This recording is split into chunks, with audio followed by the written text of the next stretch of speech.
Stormy seas and lost souls. Who is it? She's dreamt of this before. It's coming. Is it? They say dreams are visions of our memories, thoughts and fears, as seen by our inner eye.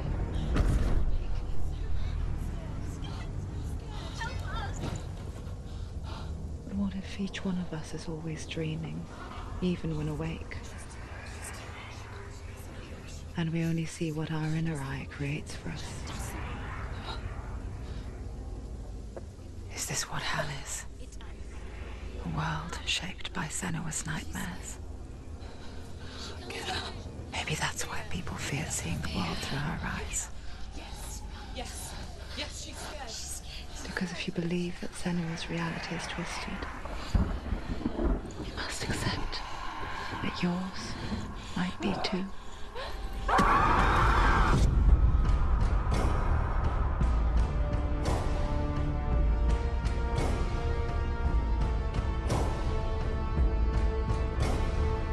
Hellblade: Senua's Sacrifice is a video game about Senua, a Celtic warrior on a vision quest into Viking territory. But what sets our hero Senua apart is that she suffers from severe psychotic mental illness. He knows she's getting closer. He can feel her coming closer. She's getting closer. They're watching. The original idea for Hellblade was to create a classic hero's journey, a journey of suffering, but one where the fantasy world is not another planet or alternate universe, but a world that is constructed in Senua's mind. But to do so would mean putting psychotic mental illness at the center of the experience, a subject that is still considered taboo, and a challenge that was both terrifying and exciting in equal measure. In Hellblade, the starting point was a newly discovered Celtic goddess called Senua in Ashwell, Hertfordshire. When first discovered, her name was thought to be Senua, a name which I liked and kept. I wondered if Senua might have been a Celtic warrior like Boudica who stood up to the Romans. While the Romans had conquered all of Europe, there was a group of Celts up in the furthest reaches of the Roman Empire that could not be conquered, the Picts. And so the Romans built a wall, called Hadrian's Wall, that spans across Britain from sea to sea to keep the Pictish barbarians at bay.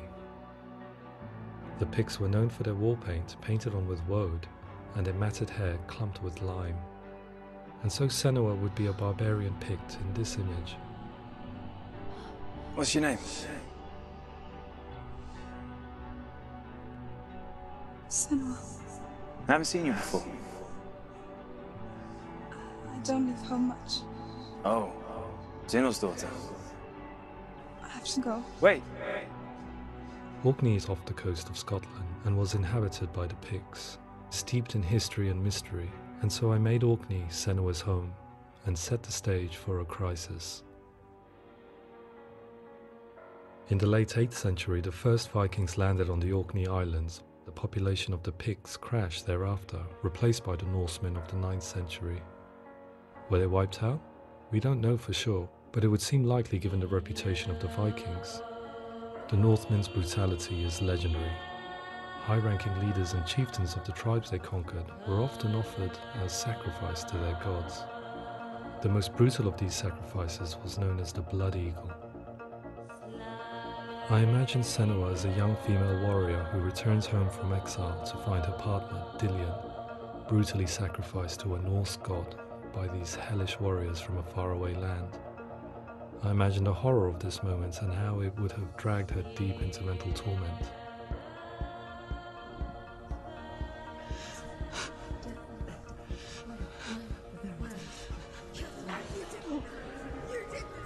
No!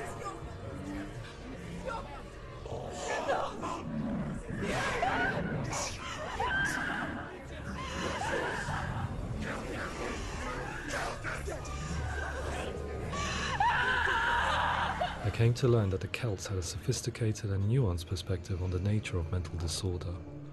One term they used was Gelt. A Gelt is a man or woman who has been driven mad by a curse, battle trauma, or grief. The Gelt would take to a life in the woods in search of penance, punishment, and purgation.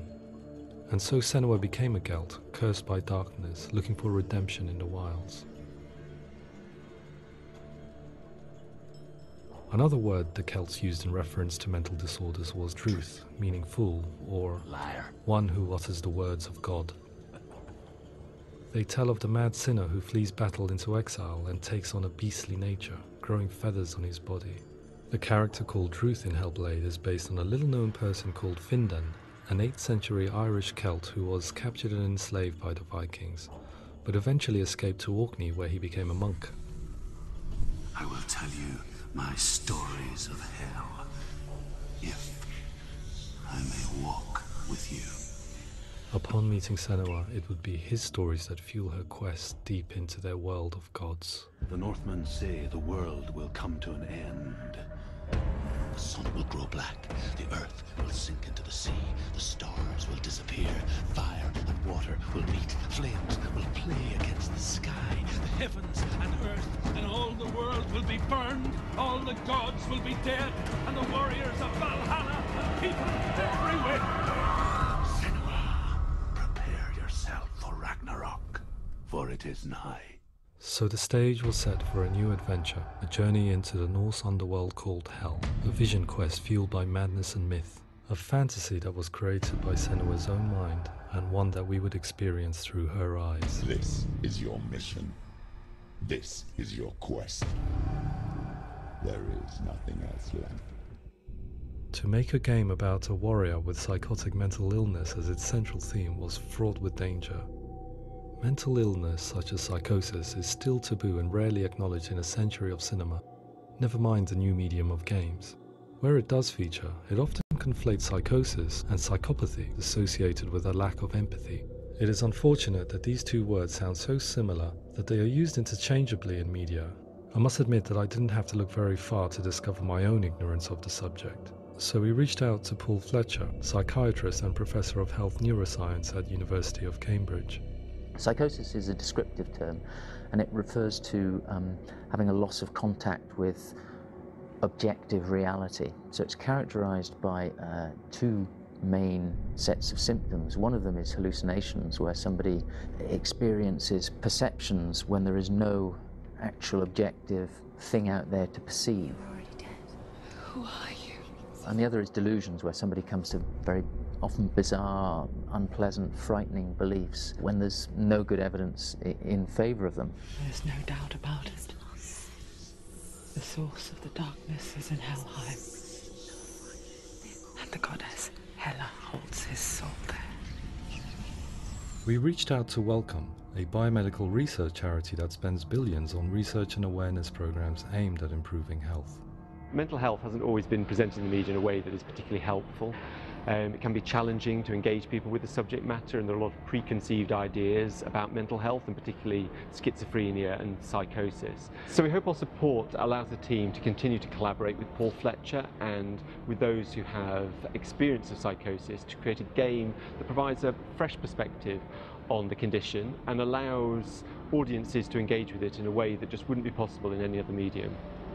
What started out as a brief consultation convinced me that we were only scratching the surface of an immensely deep and interesting subject that could enrich and change the very nature of the game. That's cool. Thanks so much for coming here. Pleasure, thanks. It's really interesting for me. I'd love to be involved. It's fascinating. Absolutely. Our understanding of psychosis is still very much a mystery, and ways of treating it are still primitive compared to physical illness. After all, it is easy to see the pain and suffering caused by physical diseases or physical trauma. It is not so easy to see the mental suffering and trauma of severe mental illness. But what if we could find a way to see it? Games are capable of drawing you in for hours on end, playing the role of a character who is different from you, experiencing their perspective, and actively involving you in a world that functions with a different set of rules. That voice is not a comment. Use that voice. Calls you to your death. It's an evil voice. If we were to represent Senua's psychosis, we would have to simulate voice hearing, a common attribute. But how can we simulate something we have no first-hand experience of? Professor Charles Fernyhough, a leading expert in voice hearing from Durham University, offered his help. Hearing voices is an experience that is usually associated with severe mental illness, and crucially we know that hearing voices is a part of ordinary life for many people who don't meet the criteria for mental illness. Yeah. Oh, that's not him in real life. We know voices vary according to where they appear in space. Voices can appear far away in the distance, they can appear right there in your ear, they can seem to be coming from inside your head. Based on the information Professor Fernie Ho provided, I put together a sound brief and invited some actors to the studio. We recorded the actors using a binaural microphone, which records the 3D spatial position of sound, replicating the way sound is heard by human ears. It gives you an incredible sense that the person you are listening to is right there beside you. Can't see how she's going.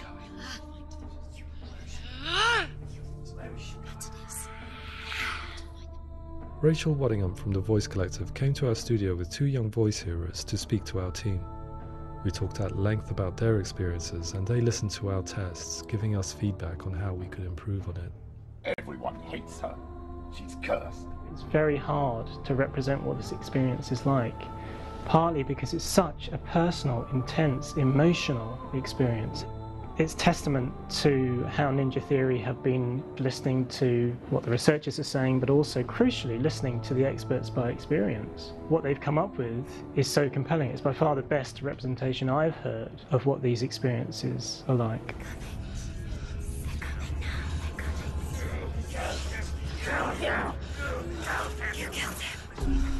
Other common attributes of psychosis are visions and flashbacks. We met with Recovery College East, who work with and care for people recovering from severe mental disorders. A group of service users gave us their first-hand account of what they experience. Sometimes when the visions or what we're seeing is too much, we become small until eventually we practice don't see anything. The people we spoke to, the stories they told, were fascinating, harrowing and mind-boggling.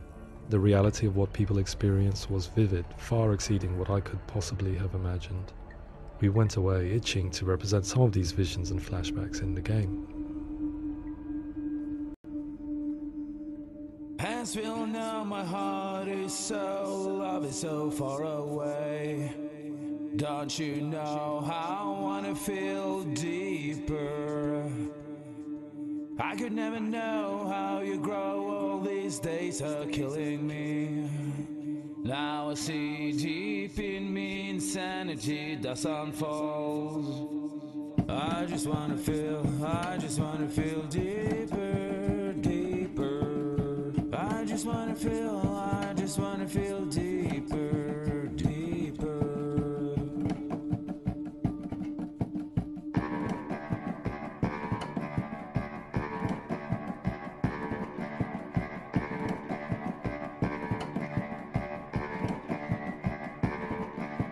Hands will know my heart is so, love is so far away.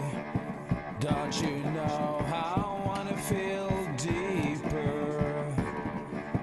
I could never know how you grow, all these days are killing me. Feel like this, read like this, I just wanna live, that's all. I just wanna feel deeper, deeper. I just wanna feel deeper, deeper.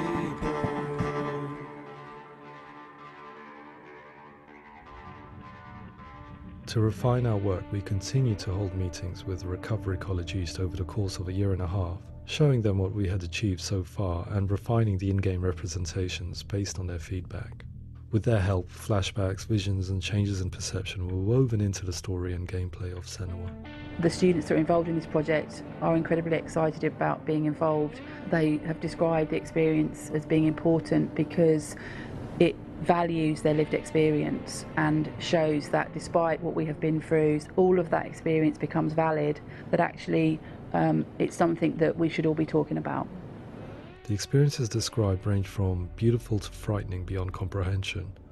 I heard of a girl who has to live with an angry voice screaming at her, slamming on her doors and walls 24 hours a day. I met someone who would often see hanging corpses in a room, so real that she would sometimes try to rescue them. The panic and fear that comes with such visions is entirely understandable, and it can be a living horror for some. Worthless, weak, pathetic. Go on, feel sorry for yourself, because there's no one left to do that for you.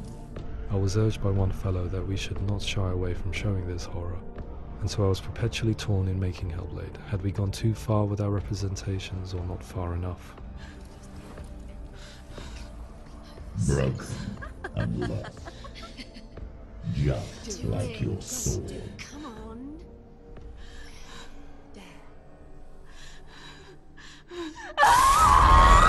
In some ways, voice hearing and visions were the low-hanging fruit, so to speak. There's another aspect of psychosis that is much harder to explain, but one that I think video games are uniquely able to represent, which are often called delusions. People begin to see patterns in the world. They begin to link things that most people wouldn't link. Most of the things that we might think would be coincidence or, not worth commenting on. Nevertheless, that might have a particular salience or importance for them.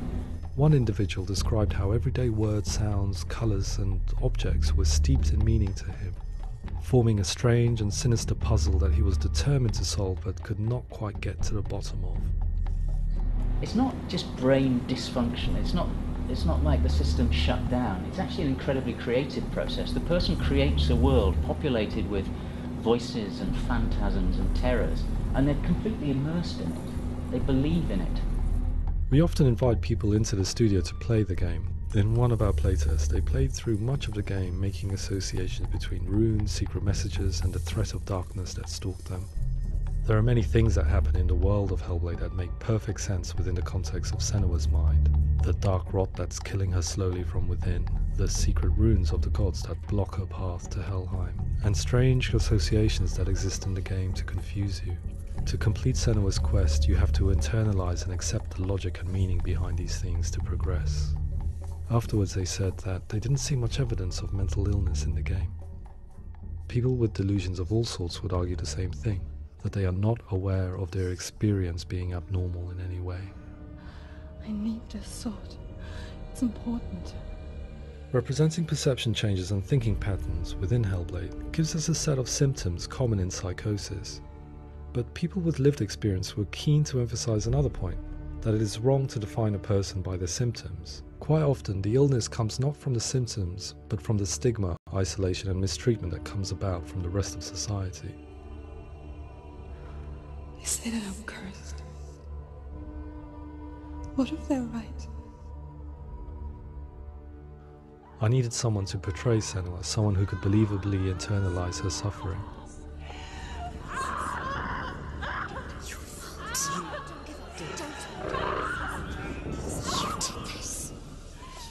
Melina Jurgens, our video editor, had been a stand-in for Senua over a few months while we perfected our motion capture techniques. Without realizing it, she had already auditioned for the role, and I knew her well enough to know that I didn't have to teach her to act, but to relive her own internal pain. As often is the case, those who have suffered mental anguish are never far from us.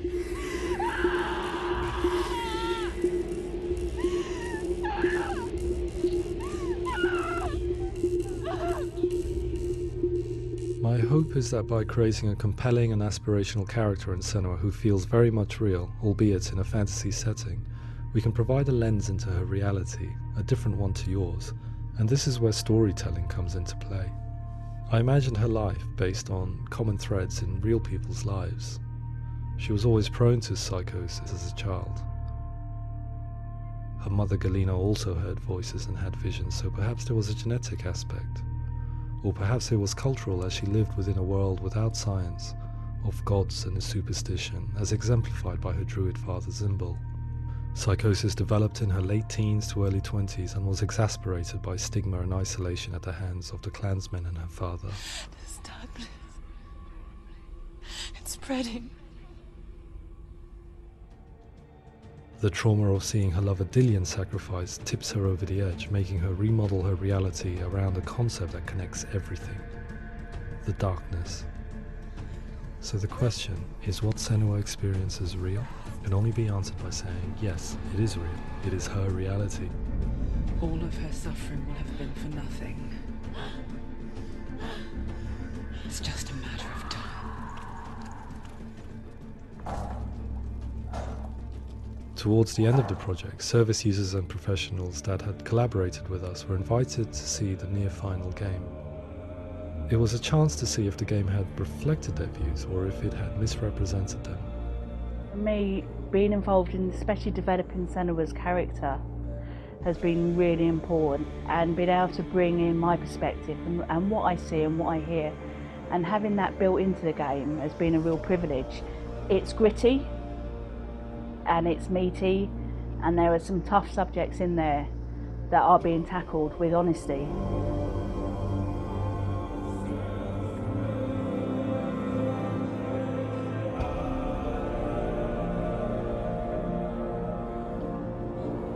I was blown away by it today, absolutely blown away. It was just fantastic to get the opportunity to use our lived experience in a very creative way.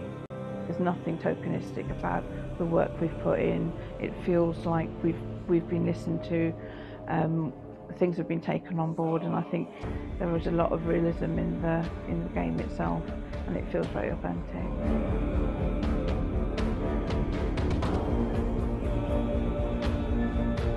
Hellblade will give people a good experience of what it's like to hear voices and have those experiences. I'm glad that the guys at Ninja Theory kind of asked us to come along and help them build an experience that's positive when it comes out, and get myself a copy and have a go.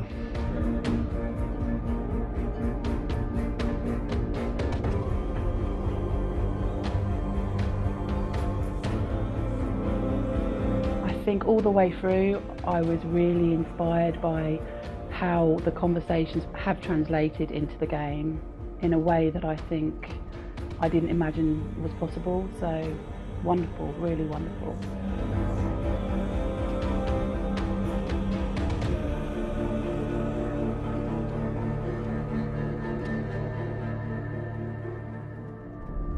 I really hope that others will follow the lead they've set and use the power of something like a video game to change people's perceptions, to increase understanding, and ultimately to make some of the stigma around voice hearing and other experiences go away.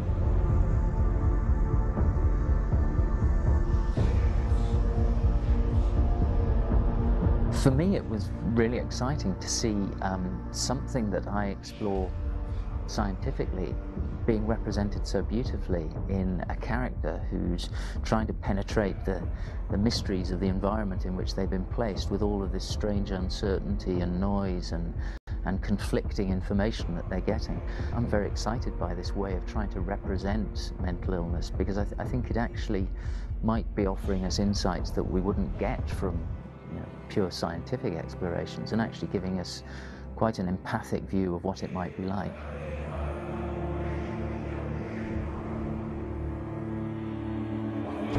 Mental illness has been with us for as long as we have been on this planet, but why? Why hasn't evolution stamped out this weakness from within our gene pool? I often pondered this question until I realized that the question had an inbuilt flaw. It assumes that being and thinking differently is a weakness. The only reason we have computers, spacecraft, medicine, poetry, art, and yes, even video games is because individuals are able to simulate new abstract realities in their minds and share them with the rest of us. We need people to be willing to see differently in order for us to progress and survive as society. And we need to be open to these new ways of seeing. And it is this spirit that motivated me to create Senua's story and share it with you.